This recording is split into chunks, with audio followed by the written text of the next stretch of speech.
Netanyahu से America खुद परेशान है।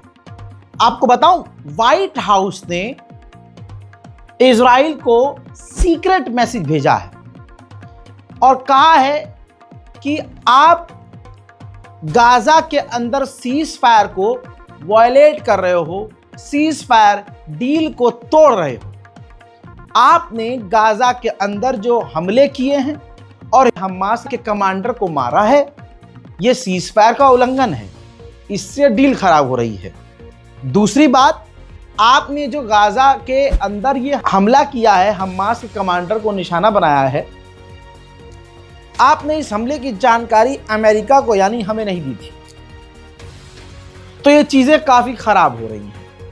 हजरात, ये सीक्रेटली कहा है, नेतन्याहू को ये पैगाम दिया गया है अमेरिका के द्वारा कि हम आपसे परेशान हैं। इजराइल ने आईसीसी इंटरनेशनल क्रिमिनल कोर्ट से कहा था कि आप नेतन्याहू के अरेस्ट वारंट को कैंसिल कर दीजिए, और आपको बता चुका हूं कि इंटरनेशनल क्रिमिनल कोर्ट को धमकाया भी गया था इसलिए। लेकिन अब इंटरनेशनल क्रिमिनल कोर्ट ने नेतन्याहू की तमाम बातों को रिजेक्ट कर दिया और कह दिया कि किसी भी तरह से वारंट कैंसिल नहीं किया जाएगा। सारी दुनिया आज यहूदियों का असली चेहरा देख रही है कि यहूदी समुदाय और एक ख़ास समुदाय जो भारत में है, मुसलमानों के खिलाफ कितना जहरीला है। हजरात, अब दुनिया के सामने इजराइल नंगा हो चुका है। ऐसे में अमेरिका ने अंधा पैसा खर्च करने का वादा किया है। Israel already social media platforms को खरीद रहा है। चैट जीपीटी और जेमिनी जैसे एआई टूल्स को ऑलरेडी इजराइल ने खरीद लिया है कि वो उसके हिसाब से काम करें। अब ये है अमेरिका का ऑफिशियल, जिसे अमेरिका ने नियुक्त किया है, ऐसी पोस्ट दी है जिस पोस्ट पर यह रहकर सोशल मीडिया पर कंट्रोल करेगा। इसने अपने मुंह से कहा है कि हम सोशल मीडिया पर फुली कंट्रोल करेंगे, लोगों पर सोशल मीडिया पर नज़र रखेंगे और हम सोशल मीडिया के एल्गोरिदम को ऐसा बनाएंगे कि यहूदियों के खिलाफ सोशल मीडिया पर जनता न जा सके। यानी इजराइल नरसंहार करे, कत्लेआम करे, कुछ भी करे, मारे काटे लोगों को, भूखा तड़पा तड़पा कर कत्ल करे, लेकिन सोशल मीडिया पर इजराइल के खिलाफ कोई बात न कर सके। बहुत सारे देश इजराइल के साथ हैं। नेदरलैंड के अंदर इजराइल के खिलाफ नेदरलैंड के लोग सड़क पर उतरे हुए हैं और फिलिस्तीन के लिए आवाज बुलंद कर रहे हैं। तो नेदरलैंड की पुलिस भी अपने ही नागरिकों को गिरफ्तार कर रही है।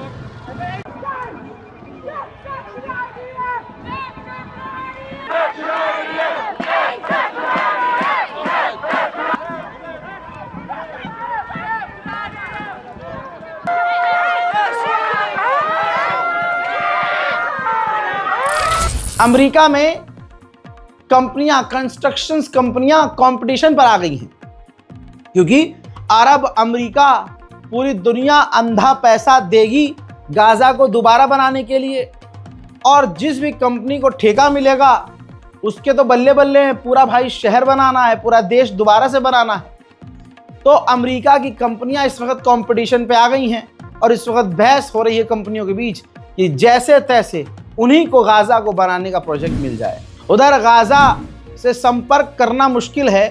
गाजा के अंदर जो हमारे अपने, जिनसे हमारे कॉन्टैक्ट्स हैं, वो बता रहे हैं, बल्कि तस्वीर दिखाता हूँ, ये देखिए, ये एक छोटी सी तस्वीर है। जो तस्वीर मेरे पास है, दर्दनाक मैं दिखा रहा हूँ। पहले तो 2.5 साल इजराइल ने जुर्म बर्पा किया, और अब जब गाजा के लोग खुले आसमान के नीचे हैं, तंबू के अंदर हैं, तो फिर इस प्रकृति ने, इस बारिश ने गाजा के लोगों के ऊपर जुल्म शुरू किया। अब आप देखिए, टेंट डूब चुका है, गाजा का ज्यादातर इलाका पानी में डूब गया है, सड़कों और किनारों पर जगह जगह कचरा है, सफाई नहीं हो सकी है। और वो कचरा पानी में डूबा है और पानी अब वहाँ के जो गाजा के लोग हैं उनके टेंटों के अंदर पहुँच रहा है। जिनके पास कुछ नहीं है, 2-4 ही सामान था, वो भी अब गाजा के लोगों का भीग गया है। ठंड की वजह से कई लोग मारे गए हैं, खाने पीने की दिक्कत अभी भी हो रही है। वहीं ऑस्ट्रेलिया के अंदर जो यहूदी झुंड के ऊपर हमला हुआ, जिसमें मरने वालों की तादाद 16 हो गई है। इजराइल के प्रधानमंत्री नेतन्याहू ने उस पर दोबारा टिप्पणी करते हुए कहा है कि वहां हमला इसलिए हुआ है क्योंकि ऑस्ट्रेलिया ने फिलिस्तीन को मान्यता दी हुई है। बड़ी बात यह है कि ऑस्ट्रेलिया में यहूदियों पर आतंकी हमले के बाद नेतन्याहू को मौका मिला है और इल्ज़ाम ईरान पर लगा दिया गया है, लेकिन अभी भी इजराइल के पास कोई सबूत नहीं है। हवा में उसने ईरान पर इल्ज़ाम लगा दिया। हज़रात मोहतरम, ऑस्ट्रेलिया में इस आतंकी हमले के ऊपर ऑस्ट्रेलिया की जो सरकार है, आधिकारिक तौर पर उन्होंने ऐलान करके मीडिया के ऊपर ही बता दिया है कि जिन 2 आतंकवादियों ने यहूदी झुंड के ऊपर हमला किया, वो दोनों बाप बेटे हैं। बाप का देहांत हो गया है, बाप मारा गया है, बेटा क्रिटिकल कंडीशन में है, बचना मुश्किल है। वहीं इन्वेस्टिगेशन में उन्होंने बताया कि हमने जब उनकी गाड़ी की तलाशी ली तो उनकी गाड़ी के अंदर ISIS यानी दाइश आतंकी संगठन का झंडा भी मिला है। अब उस कैरेक्टर की भी बात जान लीजिए, अहमद अल अहमद, वो व्यक्ति जिसने निहत्थे होकर भी हिम्मत दिखाकर आतंकवादी को जकड़ लिया और उसके हाथ से शॉटगन छीन, उनके वालिदैन हैं ये माँ बाप। अब जब उनसे इंटरव्यू लिया गया तो उन्होंने बोला कि मेरे बच्चे ने जो कुछ भी किया है ये इंसानियत के लिए किया है। उसे नहीं पता था सामने कौन है, पीछे कौन है, लेकिन आप समझ सकते हैं कि उसने ये इंसानियत के लिए किया। आगे ये वालिदैन जो उनके बाप हैं उनके बता रहे हैं कि मेरे बेटे ने पलटकर गोली इसलिए भी नहीं चलाई क्योंकि उस बंदूक के अंदर गोलियां खत्म हो चुकी थी। अहमद अल अहमद की ये तस्वीर लेटेस्ट है, जिनको 2 गोलियां लगी हैं आम लोगों को बचाने के चक्कर में। सब्जी बेचने वाला एक गरीब इंसान जो इंसानों के नरसंहार को न झेल पाया और जान हथेली पे लेकर न जाने कितनों की जान बचाई। अस्पताल में लेटे हुए अहमद अल अहमद को 2 गोलियां लगी हैं और अब ये अपनी मां को पैगाम दे रहे हैं कि मेरे लिए दुआ करना। हजरात, जानबूझकर ऑस्ट्रेलिया और बड़े बड़े देशों में माहौल बिगाड़ने की कोशिश भी की जा रही है। ऑस्ट्रेलिया के ही अंदर मुसलमानों के कब्रिस्तान में सूअर काट के फेंका गया है। अब इस पर इन्वेस्टिगेशन शुरू हो चुकी है। जाहिर सी बात है, कोई तो ऐसा देश है, कोई ऐसा ग्रुप ज़रूर है जो पूरी दुनिया में मुसलमानों के खिलाफ नफरत फैलाना चाहता है। उधर रोज की तरह वेस्ट बैंक में इजराइल ने एक और टीनएजर लड़के को, फिलिस्तीनी को गोली मारकर कत्ल कर दिया है। हजरात, इजराइल एक और नया सेटलमेंट बनाने वाला है। इस प्रोग्राम के जरिए रामल्ला को वेस्ट बैंक से इजराइल काट देगा और वेस्ट बैंक पर ऑलरेडी इजराइल का लगभग कब्जा हो चुका है। आपका पसंदीदा मोहम्मद बिन सलमान इस पर बोल नहीं रहा है, तमाम अरब देश चुपचाप ये देख रहे हैं। इजराइल ने $68 मिलियन जो हैं फिलिस्तीनियों से जब्त किए और उसको शिनबेट यानी अपनी जो जासूसी एजेंसी है शिनबेट, उसको दे दिए। बात करें फिलिस्तीन के वेस्ट बैंक की तस्वीरों की तो ये देखिए, रोज की तस्वीर है, रोज यही हो रहा है। वेस्ट बैंक में फिलिस्तीनियों के ऊपर जो इजराइल के सेटलर हैं हमला कर रहे हैं, उनके घरों पर, गाड़ियों पर, उनकी प्रॉपर्टीज पर हमला कर रहे हैं और उनको डरा रहे हैं और उनके इलाकों और घरों पर कब्जा कर रहे हैं। यही तो कहानी है कि इजराइल किसी को नहीं बख्शता। वेस्ट बैंक के अंदर 2 अमेरिकी एक्टिविस्ट थी ये, जो फिलिस्तीनियों की मदद कर रही थी। इजरायली मिलिट्री ने उन दोनों अमेरिकी एक्टिविस्ट को ही किडनैप कर लिया। हजरात, यूरोप अभी भी, बहुत सारे सोर्सेज हैं, सबूत हैं, यूरोप अभी भी बहुत सारे हथियार, भारी मात्रा में हथियार इजराइल से खरीद रहा है। जिसका फायदा इजराइल को मिल रहा है और दबाकर इजराइल के पास पैसा पहुंच रहा है। अमेरिका का एम्बेसडर जो तुर्की के लिए है, उसी ने बयान दिया था तुर्की में रहते हुए कि हम तुर्की को F-35 फाइटर जेट देंगे। न जाने पीछे से क्या खिचड़ी बनी है।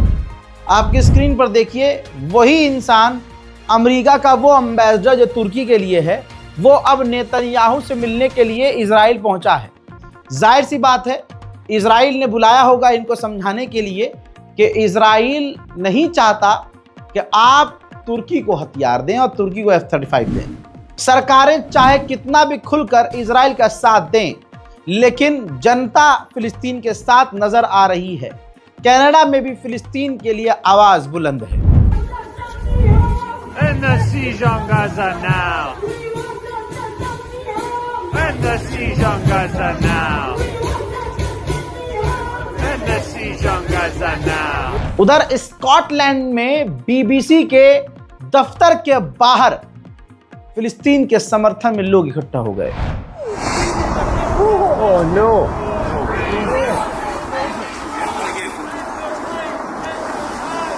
I don't fall in the water. Can I in, please? Yes.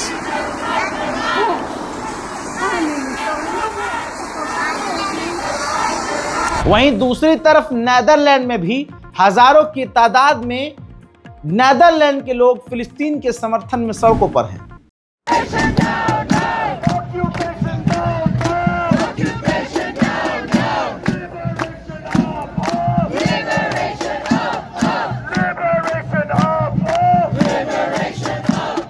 Germany की पुलिस क्या कर रही है आपको मालूम है, लेकिन तमाम जुल्म के बावजूद जर्मनी की जनता फिलिस्तीन के लिए सड़कों पर है।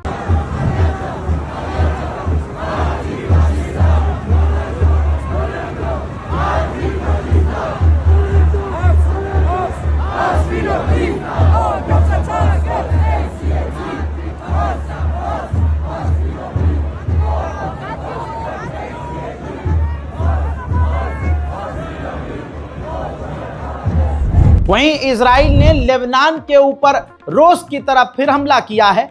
आज के हमले में 3 आम लोग मारे गए हैं। हजरात, ये बुलडोजर की हालत देखिए। लेबनान के अंदर जो बुलडोजर लेबनान की सरकार के लिए काम कर रहे थे, इजराइल ने हवाई हमला किया और निशाना बनाया उन बुलडोजर्स को और तबाह कर दिया।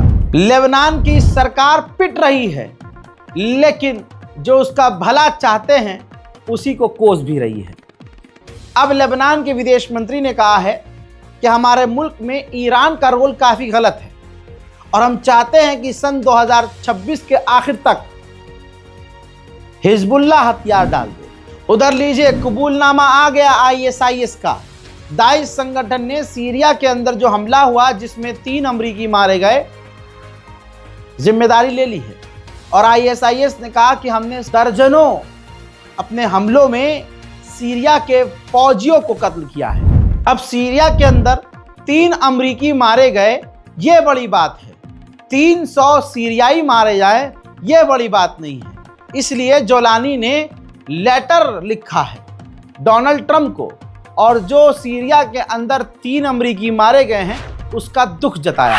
सीरिया की गवर्नमेंट ने, सीरिया के जोलानी की फौज ने उन हथियारों को जब्त कर लिया है जो हिजबुल्लाह के पास जा रहे थे।